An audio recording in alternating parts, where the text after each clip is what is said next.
Thank you very much. Thank you. So I'm just going to share my screen.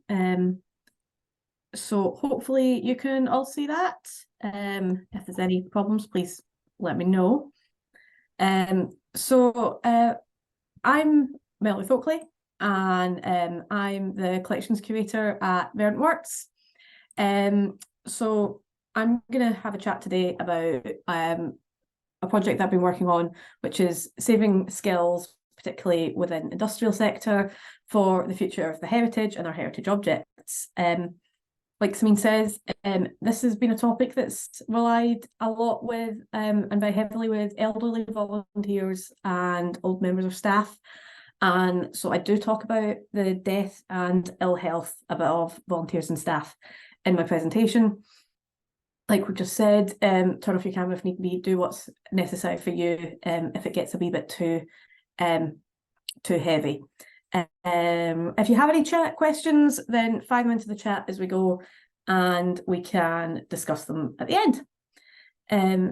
So who am I and what do we do? So I work at Verdant Works, which is in Dundee, and we tell the story of the city's key industry from 1850 to the end of the 20th century, and that was jute.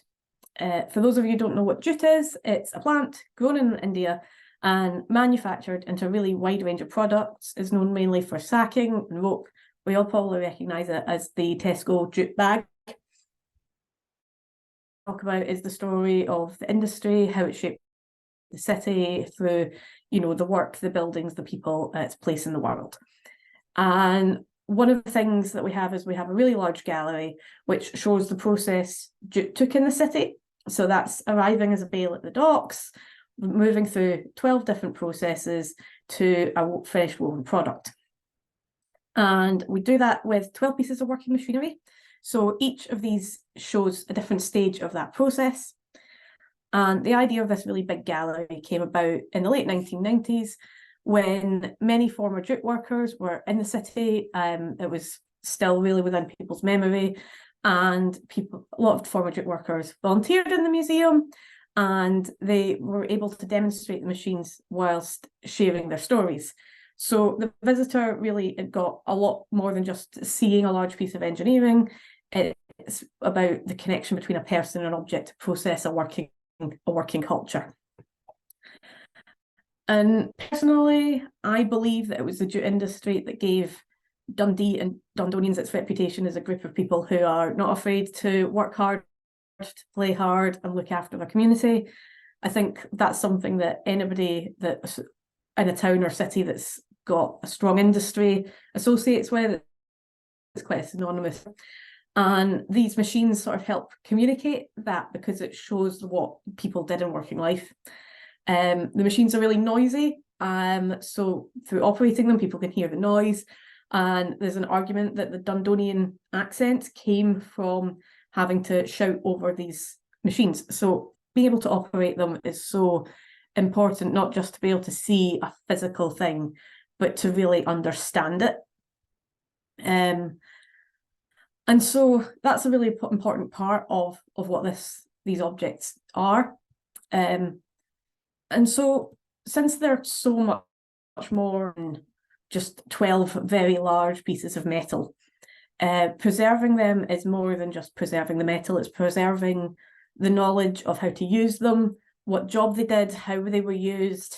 And so that information has become really key, and knowing that we need to gather that's become really important.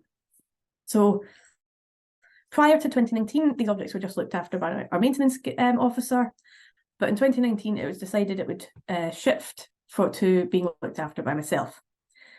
And so what I did was I realised that we didn't ever have any documentation about how they operated, how you worked them, nuances around each machine. So what I did was I started off with each volunteer, went round all of the volunteers that we had at the time and asked them how they operated each machine.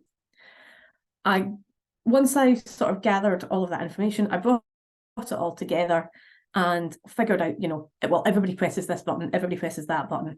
Some people do this, some people do that. Why? And, once I'd figured all of that out, I recorded it all together in 2 paper documents. So the reason for the 2 is the first was a really quick 1, maybe 2 sides of A4 cheat sheet. And that was really quite a just step-by-step revision kind of document. And the other is a big chunky ring binder with real step-by-step instructions, complete with photographs. Press the button. So there's a photograph of a machine and where the button is and how you wait arrow to the button. And so having these 2 different documents has been really good. The cheat sheet is being used a lot as a revision document. When people have come back, they've been off for a few weeks on holiday and they've come back and they've just needed a wee reminder about, do you press that first or that first? And it just gives you the right order. And the step-by-step instructions, they've been surprisingly useful because we didn't know we were going to have a global pandemic. Everybody sort of used them when they came back just as a wee reminder, oh yeah, right, that's how I do that, for things that hadn't been done that often. And a lot of our volunteers still go and refer to them if it's a thing that they only do, once every 6 months. It's really good for them to have a visual document. So that's been really good. And then also we've just got it now written down for the first time so people can come in and learn about these processes. But paper's all very well and good, but I also started to think about YouTube style instructionals. So we worked with a local film company. They came in and they recorded how you operate and use 9 of the machines. And this sort of YouTube style instructional has been really useful because it's given us that ability to really, you don't just know, oh, you press the button. You've seen somebody press the button. You can really understand it. And we've all used a YouTube style video for whether it's learning how to knit or how you knead dough or anything like that. So this is something that was really quite a familiar format for people and has been really useful. So having this suite of paper and videos and information has been really fantastic. It's enabled people to come in and feel confident to volunteer with us, learn about the machines and feel safe operating them. It's been really useful for people coming back post-lockdown as a little revision tool. And since we came back after lockdown, it allowed us to start a training programme where an experienced volunteer took on a new volunteer and took on that practice of you show somebody, tell somebody how you do it, you show somebody how you do it, and then you get them to do it themselves. Having these paper documents and the videos helped with the tell part of it, gave the experienced volunteer confidence to teach, and gave the new volunteers the confidence to come in and try something that might be seen as a little bit scary. And we've really been successful. We've had 2 new volunteers joining us since the end of the pandemic, which is absolutely fantastic to get 2 new people into the machine hall. And then, as well as all of that work, we had all of the machines serviced in 2022. This was a really deep dive, deep clean. And alongside that, we brought everything up to modern health and safety standards, which is a massive yay and probably a totally different topic of presentation on how you get old machinery to meet modern health and safety standards when, for obvious reasons, old things don't meet modern standards. So at the end of this year, I'm confident because I'd created these documents. I felt like this little cat here, really smug. This idea of an experienced volunteer showing new volunteers the machinery had worked really well. Having the instruction videos had proved really popular, and that had been a really helpful tool for showing people how to work the machines. The paper manuals have been used by the new volunteers and the experienced volunteers. And I'd had the feedback from the new volunteers that this whole process had encouraged them to try being a machinery volunteer. They previously volunteered in other areas of the museum, and this gave them the confidence to come over to the machine side of things. So I felt really smug. I just had a few tasks left. Now, note to everybody, never ever use the word just. It's a terrible word, don't do it. So there were a few bits and pieces that I had left to do, and some of the things that I haven't covered here already. So we had 9 machines filmed. That's fantastic. We have 12 machines. So we needed the last 3 machines to be filmed. They've not been, and it turns out these are the most difficult. The reason that they weren't filmed was because we were filming them in the pandemic. They're multi-people operating them, which meant that I just couldn't guarantee social distancing whilst operating them. And so I opted to err on the side of caution and not get them recorded. And now it turns out that they're actually the 3 most difficult machines to operate and therefore to create instructional videos for. Also, I said having 2 new volunteers is brilliant. Unfortunately, since 2020, we've lost 6 of our volunteers through the pandemic, as well as the maintenance officer who looked after the machines before me. And our longest volunteer actually told us she would be retiring yesterday due to just old age and just feeling that things were, a wee bit trickier for her than they had been in the past, especially now it's getting cold. So that's, we're really losing people all of the time.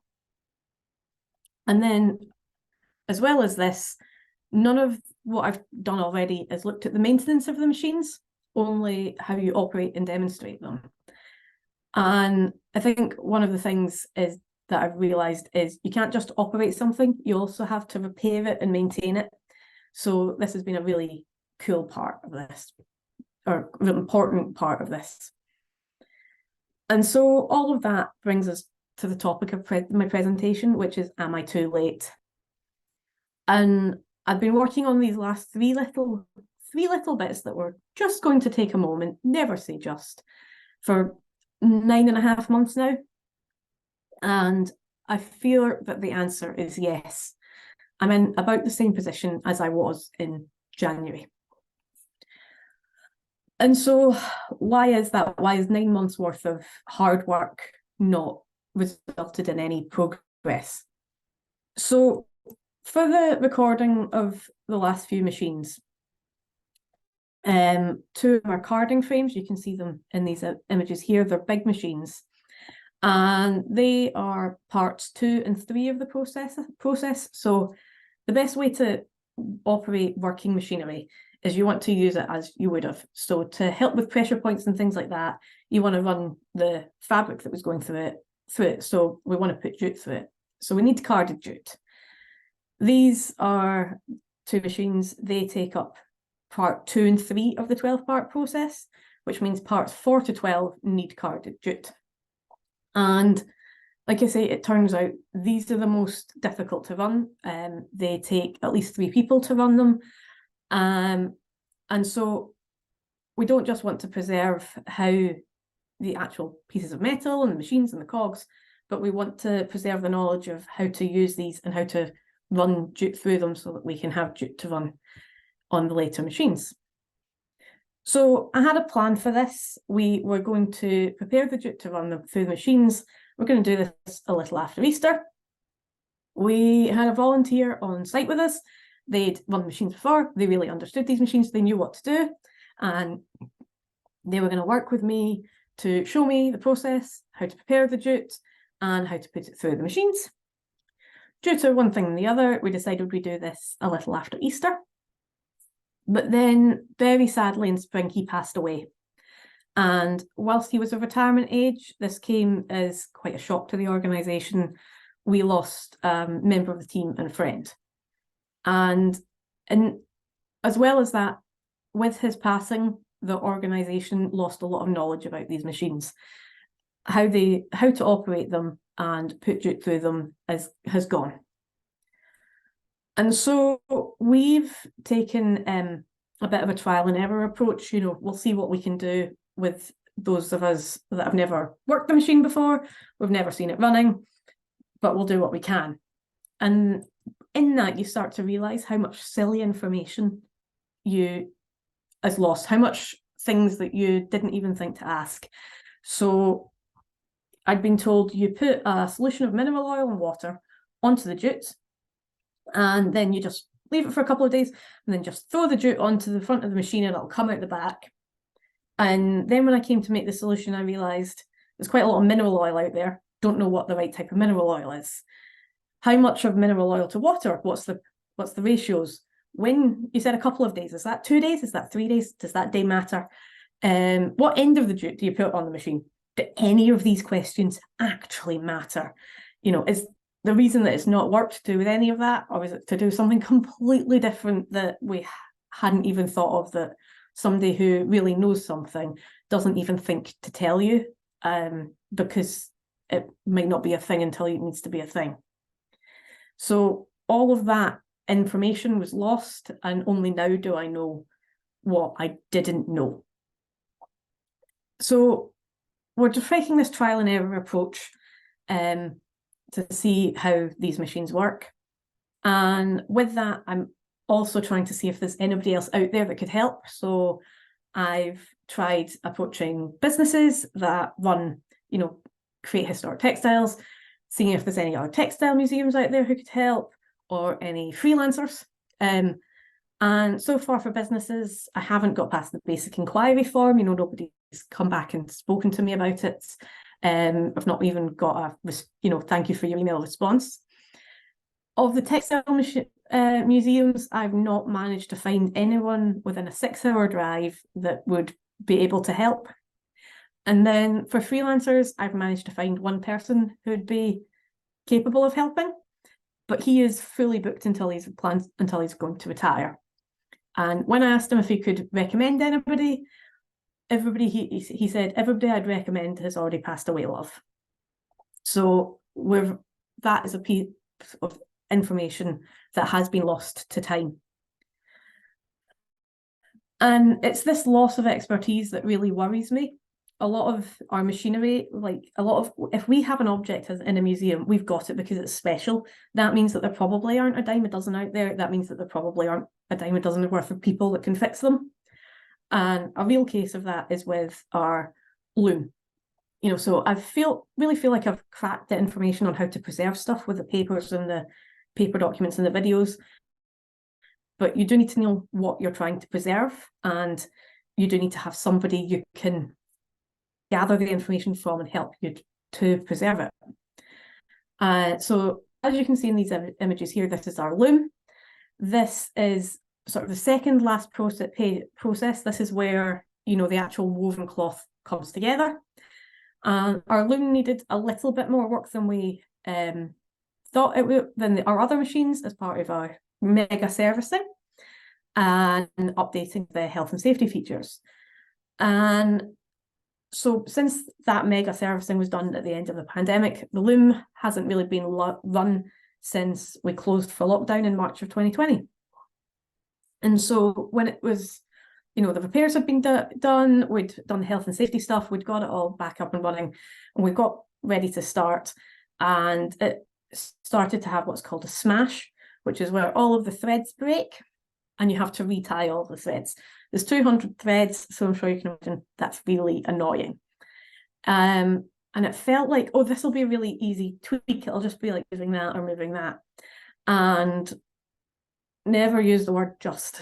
So it wasn't, we found out it's not been relatively easy. I've been trying to find somebody who can fix this now for 9 months. And alongside this, I've run a project to gather oral histories of people who worked in the industry. And I've spoken to a few people who had the role of tenter. So a tenter is a specialist mechanic whose specialism is the loom. That's the only machine they work on.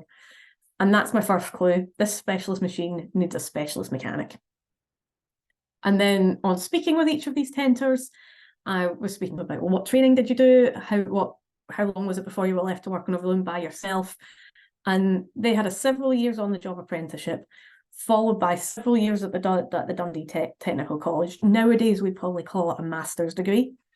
And so that was my second clue, is this specialist mechanic needed a lot of training and a lot of experience and be able to look after these machines and for their operation. One of them described it as the black art of mechanics.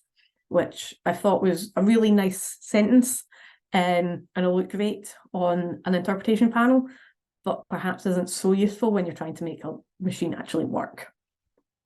So my third clue came when one of the people asked if they could get down in and have a look at the machine and they might be able to offer me some advice. And he pointed out, oh, it's this and it's that and it's the next thing. And one of the areas I said, well, what's wrong with this? And he went, oh, that's a few thou out. So a few thou out means 1/1000th of a millimeter. And he could look at that and just go, it just needs a wee shave, a wee file, and that'll be a wee polish even, and that'll work.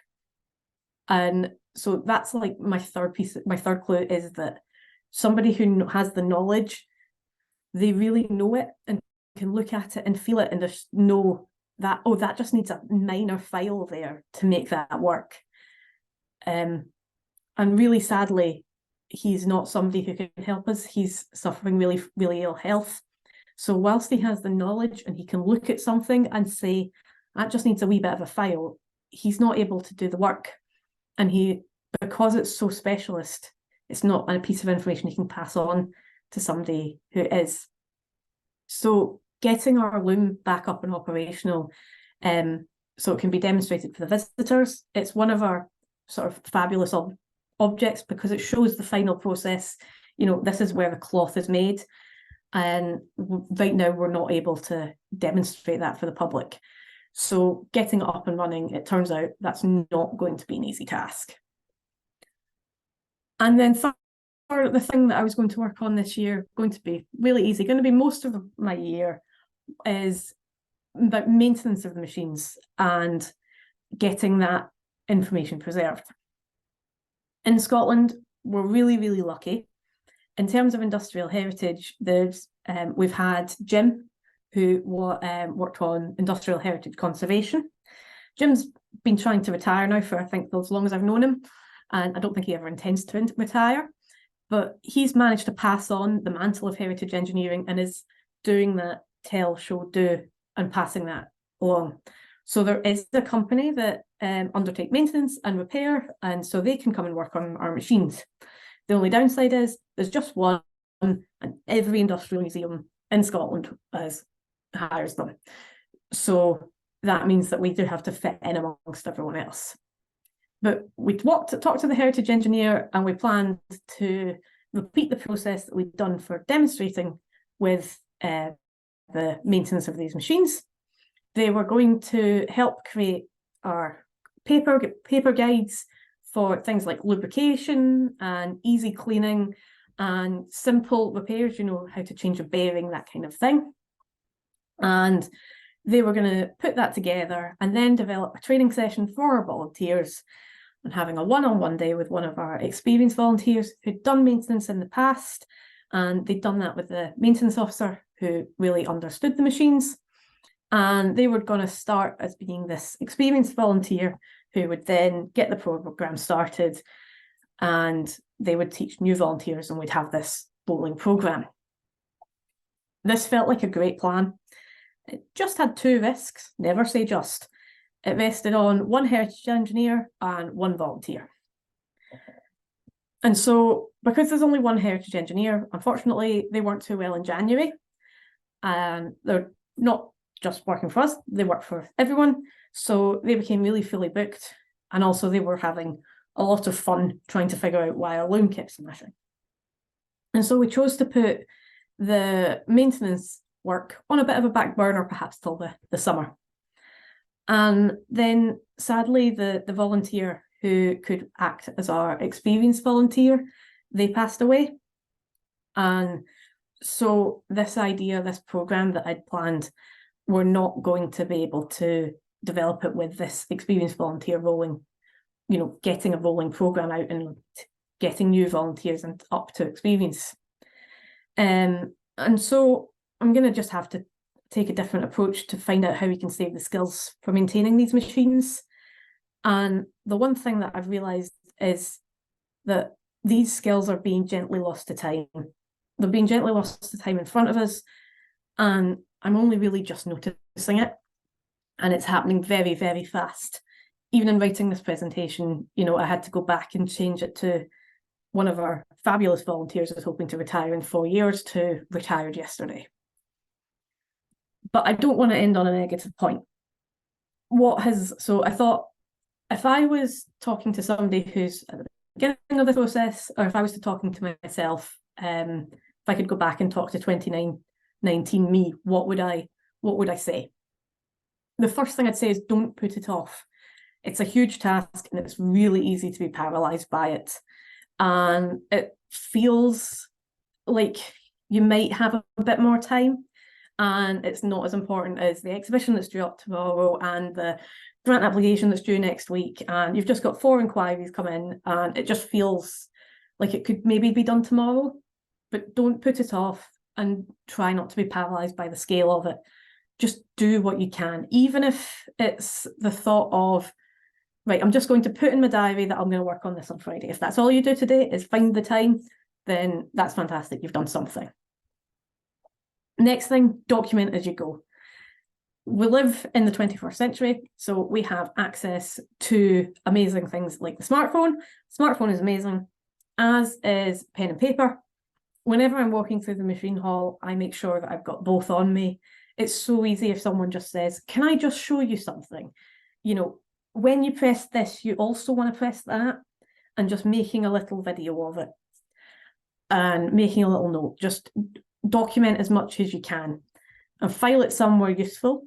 So the way that I've done this is I've recorded the person going, when you press this, you also want to press that. Pressed it, and then immediately emailed it to myself. So at least I've got this email folder of just videos of people showing me little hints and tips, and I can find it again later. So that's a massive part. I've really found that mix of the paper and video instructionals works really well. So I would really recommend that to anybody. And especially if you've got access to somebody who can make really good YouTube instructionals. If you've got somebody on your team who does that as a hobby for something completely different, they know how to break it down into the different steps, and that's really been really invaluable. So if you can get it done properly by somebody who knows how, do it. And if you have to wait for funding for that, then maybe just make a quick video by yourself until you can get a proper production company. And then the tell, show, do training approach, it's highly recommended. Lots of people know about it, and it's really brilliant for bringing new people into your team, and has worked really, really well. And it's also a really good one for teaching the train the trainer approach. The tell, show, do has worked really well for allowing new volunteers to become experienced volunteers. And then possibly the last 2 most important are bring your manager and other bosses along with you. Perhaps at the beginning of this process, I was too confident. Yes, I can do this. Yes, I can do this. Rather than maybe saying, no, it takes time. There are struggles here, and getting your managers on board with you and getting that support from them to know how difficult it is. That's really invaluable, especially because then they can argue further up the chain. I've had conversations with people about why you're not doing something. Hint and tip, don't say the reason I'm not doing something is because I'm talking to you. People don't like that. But often I've been in an hour meeting explaining why something hasn't been done, when perhaps I could have just been getting on with it. And if I'd brought my manager along with me, then they'd have been able to argue that point. I think that's would have been one of the things, if I could do it again, that I'd do differently. And finally, be prepared for this to take time. Whatever you think it will take, it's a lot more than that. And what I mean by that is, you can think that, like, I just need to go and talk to John, and John's going to tell me about how this works. And you'll spend 20 minutes talking to John about how it works. And then you'll spend 30 minutes talking to John about his new grandkid. So you've now spent about an hour talking to John about this. Even though about half of the time wasn't actually on it, it was. You'll have no idea how many cups of tea and cups of tea and cups of tea you're going to have talking to people about this. And it's an investment of time, and getting to know somebody, getting to know the people that you're learning from is really invaluable, and you can't shortcut it. you've just got to drink an awful lot of tea with them. And that's really helpful because, you know, an example is it took me 3 years to realise 2 of our volunteers will just disagree with each other. They do it for fun. And, you know, that took me ages to try and, you know, figure out, because it was always, oh no, he's wrong. And then you'd look at what they told you and then go, but they're agreeing. So having that, building that relationship that takes time is really important. And then also, you know, whatever it is that you're doing, it always takes a bit more time than you think. With the photographic instructionals, I had so many times where, you know, oh, you need to just press this wee plastic bit, but I hadn't taken a good photograph of the wee plastic bit. So it's pick up my phone, go down to the gallery, get myself into position to take a good photograph of it, come back, download the photograph, put it in the document, 30 minutes for a photograph. And so all of it just takes time. But the most important thing is this is completely worth doing. Imagine if I hadn't gathered the information about how to operate the machines, we wouldn't have that information for the 9 of them that we do. And it's been absolutely invaluable having it. Imagine if I hadn't done that in 2019, and then we'd had all of these volunteers coming back in 2021 suddenly going, how do we do things again? You know, having got all of this information down and recorded, it meant that everyone was able to just cut back seamlessly. It's completely and utterly worth it. So that's the other thing I would say is just do it. I know I shouldn't say just, but do it. It's so worth it. So before I start, I thought I'd twist questions on its head here. So if anybody's got any questions for me, I'm happy to answer them. But one of the joys of the Fed is that it gives us this opportunity to work together. And so I'm going to ask you some questions of, if I am too late, what can we do to preserve this information, whether it's in industrial machinery or perhaps with a different type of heritage? Is it that we can work really quickly to record what we can now? Is it that we can support the staff in a different way, or how do we fund the work? Is it asking different questions, like why are we actually trying to preserve this knowledge? If we think about it differently, can we find a different solution to skill loss? And can we work together as a sector to set really good examples? So thank you very much. I don't know if anybody's had any questions.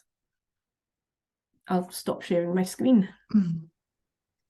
Thank you so much, Mel. That was absolutely fantastic and really fascinating. I'm just going to stop recording so that we can have a free discussion.